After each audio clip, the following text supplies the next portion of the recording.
Hi all, anniversary date குட்டி vlog பார்க்கலாமா? ஆஃப்டர்நூனே விநாயகர் சதுர்த்தி பூஜையெல்லாம் முடிச்சுட்டு ஈவினிங் டேட்டுக்கு நாங்கள் போன இடம் பார்த்திங்கன்னா Asia kitchen by mainland China.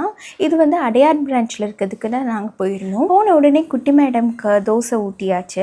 இங்கே நாங்கள் பஃபே மாதிரி புக் பண்ணியிருந்தோம். இங்கே ஃபிக்ஸ்டு பஃபே மாதிரி ஃபர்ஸ்ட்டு ஸ்நாக் மாதிரி சோய் பீனட்ஸ் வச்சுருந்தாங்க, நல்லா இருந்துச்சு. அண்ட் காம்ப்ளிமெண்ட்ரியாக ஒரு மொஜிட்டோ மாதிரி வந்துடும்.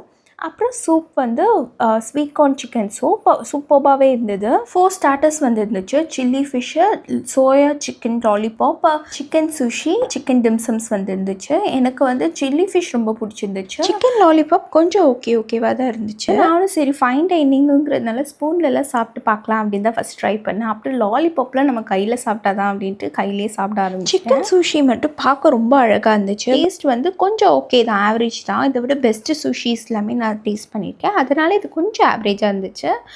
அந்த டிம்சம்ஸ் ரொம்பவே சூப்பராக இருந்தது. அந்த சில்லி ஆயில் போட்டு சாப்பிட்றப்போ வேறு லெவலில் இருந்தது. கொஞ்ச நேரம் இந்த குட்டி மேடம் கிட்ட டாய்லாம் கொடுத்து என்கேஜ் பண்ணிகிட்டு இருந்தோம். அதுக்கப்புறம் மெயின் கோர்ஸ் வந்துச்சு. மெயின் கோர்ஸ்க்கு chicken fried rice, chicken noodles, chicken gravy, அப்புறம் ப்ரான் கிரேவி வந்துருந்துச்சு.